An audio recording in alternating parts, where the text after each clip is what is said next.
Gita press की कृपा अनुभूति अंक में बहुत सुंदर प्रसंग आया। जो लेख प्रकाशित हुआ दिल्ली के एक भक्त का था। उन्होंने लिखा, मैं अपने जीवन में पहली बार तिरुपति बालाजी घूमने गया। अब तिरुपति बालाजी में तो बहुत भीड़ होती है।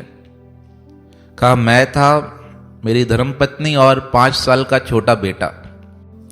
कहा, हम पहुंचे और बहुत अधिक भीड़ देखकर मन घबराने लगा। कहा, अफसर हूं मैं दिल्ली में। कहा, पर मन घबरा गया, इतनी भीड़ में कैसे जाया जाएगा। मेरी धर्मपत्नी से मैंने कहा, वापस चलते हैं। तब उसने कहा, इतनी मुश्किल से यहां तक पहुंचे हैं और यहां से वापस चलना सही नहीं है। यहां पर आकर दर्शन मिलना ही बहुत कठिन बात है। हमें तो प्रयासों से दर्शन का नंबर भी मिल गया है। अब दर्शन करके ही वापस चलेंगे। मैंने कहा, ठीक है। इतने में धक्का लगा बहुत तेज और हजारों की संख्या में लोग थे। मेरे हाथ में जो बेटा था, बेटे का हाथ छूट गया, इधर उधर हो गया। अब धर्मपत्नी एक तरफ, मैं दूसरी तरफ, अलग तीसरी तरफ। बहुत कोशिश की, 10-15 मिनट बाद बालक तो मिल गया।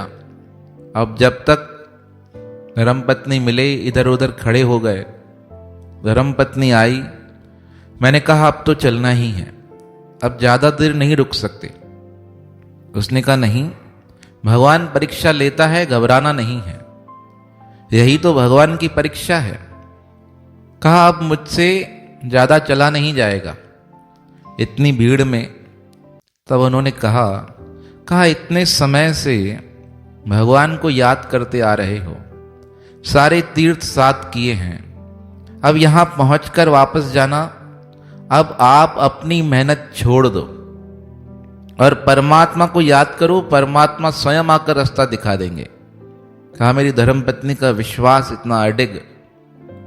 मैंने कहा, कहां से आएंगे इतनी भीड़ में, तुम्हें ज्ञान की बातें लग रही हैं। उसने कहा, तुम चिंता मत करो।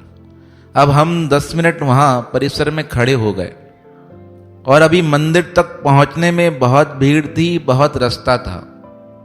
कहा, मैं ऐसे खड़ा ही था, तभी एक 70 साल का एक वृद्ध व्यक्ति वहां आया और मुझे हाथ लगाकर कहने लगा, राकेश, तुम्हारा ही नाम है ना। कहा, उस भीड़ में अनजान व्यक्ति को देखकर मैं खुद हैरान हो गया। अचानक से किसने नाम पुकारा है। कहा, मेरा ही नाम है, कहिए।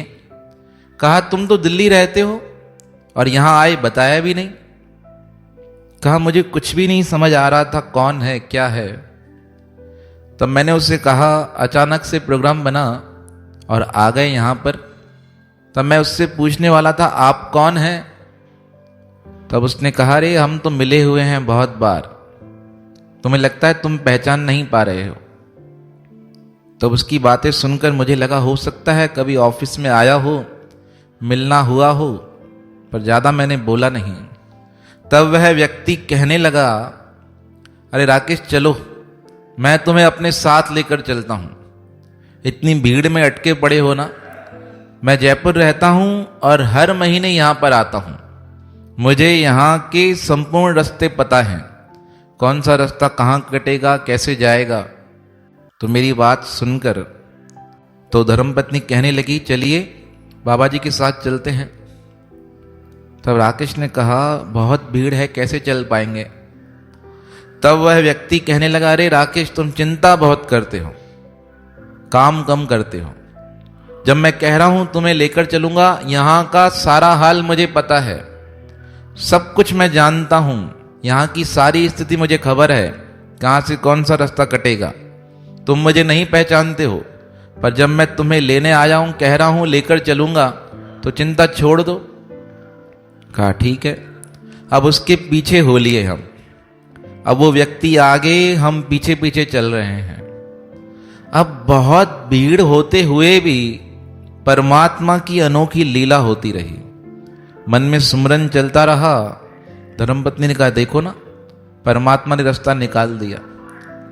हम चलते चलते बिल्कुल मंदिर के मुख्य द्वार पर पहुंच गए और इतना नजदीक पहुंच गए कि हमें भगवान के दर्शन बिल्कुल साफ दिखाई दे रहे थे। अब इतनी भीड़ होने पर वहां के जो पंडित हैं, जो ब्राह्मण लोग हैं, आप सबने सुन रखा होगा, सबको भगाते जाते हैं, चलते जाओ चलते जाओ चलते जाओ। जी, पर इस व्यक्ति ने हमें ऐसे खड़ा किया कि कोई ब्राह्मण 2 मिनट तक बोल ही नहीं सका चलने के लिए। हम खड़े थे, दर्शन हो रहे थे, देख रहे थे। कहा मैंने आंखें बंद की और भगवान से प्रार्थना करने लगा, प्रभु धन्यवाद है।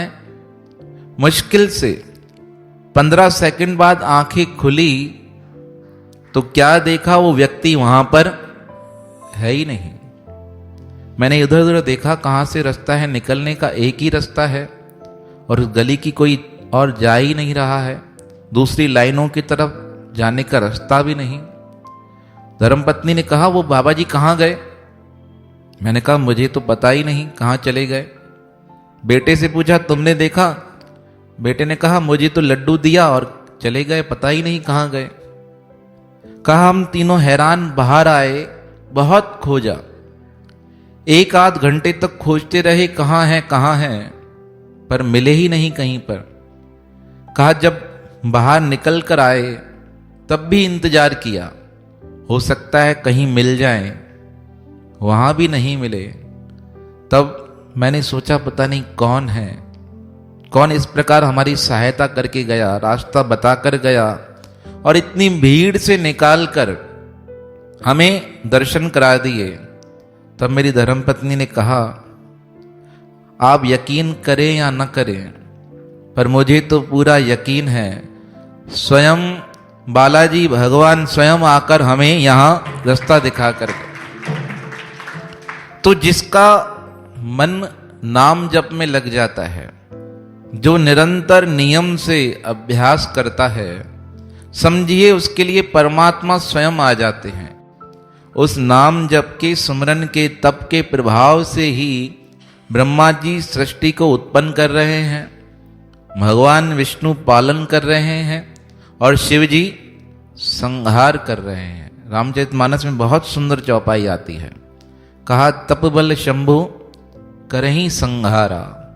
ये तप के प्रभाव से, जप के प्रभाव से ही सब सृष्टि चलायमान है।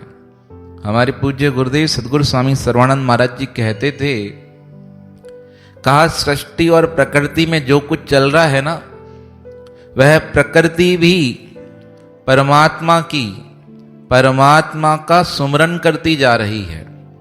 देखो हर चीज की एक आवाज होती है, हमें वो आवाज लगती है, पर वो आवाज नहीं है, उसके श्वासों की आवाज है।